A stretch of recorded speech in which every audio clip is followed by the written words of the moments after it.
Peter Pan syndrome, also known as the Peter Pan complex, refers to a psychological condition in which an individual avoids the responsibilities and challenges of adulthood, often displaying childlike behaviors and a reluctance to grow up. The best quote that I've found that describes the Peter Pan syndrome is by healer, author, and shaman Malidoma Patrice Somé, where he states, "If you keep a person in an adolescent state, then they will act militaristically." This means then that you're going to be dealing with a very volatile and most likely unhinged person because you're dealing with a toddler in an adult's body. In today's video, I'm going to share with you 12 signs that someone may have the Peter Pan syndrome. Sign number 1 is avoidance of adult responsibilities. So they may resist taking on adult responsibilities such as paying bills, holding a steady job, or managing their finances. Oftentimes, people with Peter Pan syndrome come from dysfunctional family systems where they were the golden children or they were coddled. Coddled children oftentimes do not have the wherewithal to deal with problems on their own, and this is because their parental figures did everything for them when they should have been learning and developing that discipline on their own. Sign number 2 is an emphasis on fun and play. So they prioritize having fun, playing games, seeking excitement over work or other pursuits. Sign number 3 is a dependence on others. So they may rely on parents, partners, or friends to provide for them financially, emotionally, or in other ways. If someone is stuck in a childlike state, then they also have childlike emotions or underdeveloped emotions. So you are not dealing with someone that is very emotionally intelligent. So oftentimes, for example, with pathological narcissists, you'll see where their emotional range is from shame up to pride. So they really are unable to get themselves in a positive state of awareness. And this is why they're always seeking attention, validation, and energy from other people. And this is because they do not have the ability to esteem themselves. So they have to get this from others. And we call this other esteem. Other esteem is the total opposite of self-esteem, and pathological narcissists have pathologically low self-esteem. Sign number 4 is limited long-term planning. So oftentimes you will see where people with this Peter Pan type personality, they'll have difficulty making long-term plans and setting goals for the future. There is a popular term in the narcissistic abuse recovery community called future faking. Future faking is when someone makes a false promise about the future. For example, they will tell you about things that they plan to do, but they really had no intention of doing that in the first place. Future faking is a manipulative technique used by pathological narcissists and other abusers to control and manipulate their victims. They do this to get what they want. Pathological narcissists are actually very impulsive people. And if you cannot control your willpower, and your willpower is like your discipline muscle.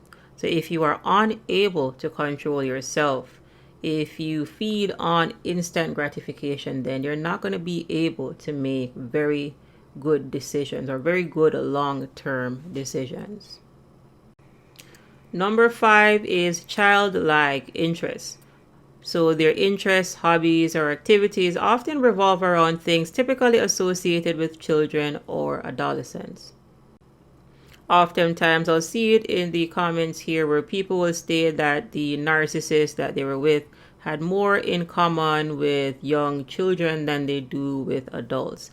And this is because of their very severe arrested development. Number 6 is an avoidance of commitment. So they may avoid committing to long-term relationships, marriages, or parenthood, as these are seen as adult responsibilities. Alternatively, They may agree to these things, but really do not follow through on their agreement. For example, if you are in an intimate relationship with children, it is important to understand that pathological narcissists, again, people with these Peter Pan type syndrome, do not want to raise children. They want to give the children to you to raise. When it comes to marriages or committed relationships, then they are going to break those vows. They're going to break that commitment.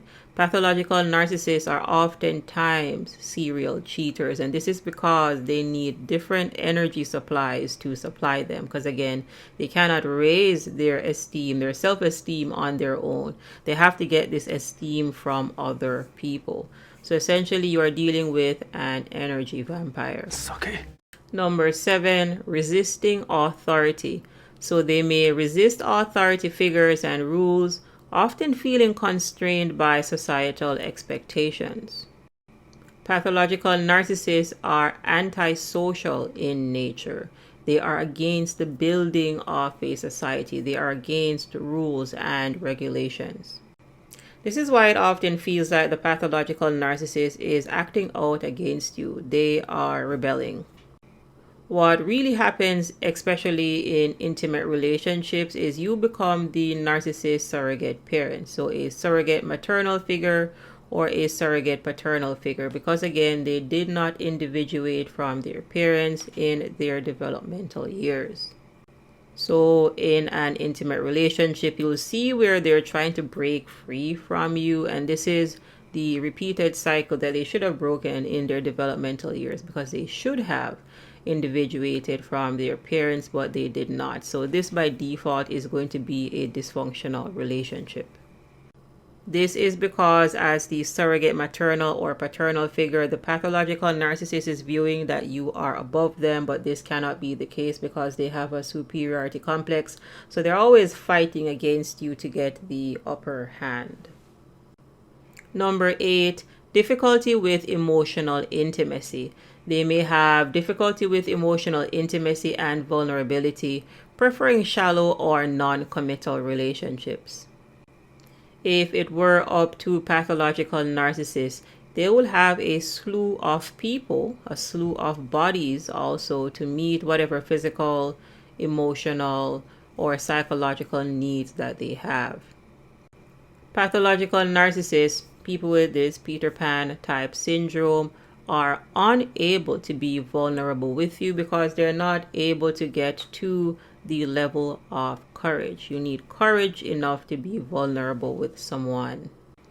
The unfortunate reality is pathological narcissists are people that are rooted in their shame and they are unable to move past their pride. So again, you're dealing with someone that is not growing. Number 9 is narcissistic traits. So oftentimes people with Peter Pan syndrome may exhibit narcissistic traits such as seeking constant admiration and attention. This is because they have very low self-esteem and they are unable to esteem themselves. They are living predominantly through their ego. This is why you must boost up their ego. Number 10 is a fear of aging. So they may fear aging and go to great lengths to maintain a youthful appearance or lifestyle. This fear of aging eventually becomes a self-fulfilling prophecy because pathological narcissists get worse with age. This is because they are living predominantly through their ego. They are living predominantly through the false self, predominantly through the mask. And this is not based in reality. So the further they live in their ego, then the deeper they get into darkness. Number 11 is impulsivity. So they tend to make impulsive decisions without considering the long-term consequences. All of this is a result of someone that is psychologically immature. So narcissists really are young souls. They are underdeveloped. And this additionally means that their willpower is underdeveloped, and your willpower is your discipline. It's your discipline muscle. It is your ability to control yourself. This is why oftentimes you will see narcissists run off into the wind with the new supply, or they'll go and start another family when they already had a family. You are dealing with very impulsive people, and additionally, one main sign of impulsivity is addiction. So all narcissists are people addicts, and this people addiction then will also make them prone to sex addiction or serial cheating.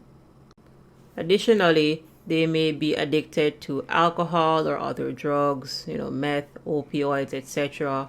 You may be with a narcissist that is a low-grade hoarder or a shopping addict, or the narcissist or the Peter Pan syndrome people with sex addiction or porn addictions.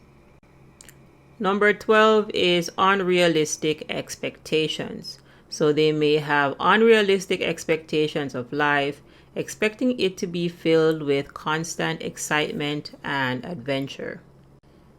If you really sit and observe and not absorb the narcissist energy, you'll see where they're not very settled people. And this is because they crave drama and chaos. So there cannot be peace in a narcissistic relationship. They are allergic to peace. If there is no drama, then you will see where they go out of their way to create drama, conflict, and strife. And this makes them feel better about themselves. As always, if you appreciate the content, please give us a thumbs up and consider subscribing to the channel for more insights on psychology, spirituality, personal development, and even child development. Thanks for watching, and I'll catch you in the next video.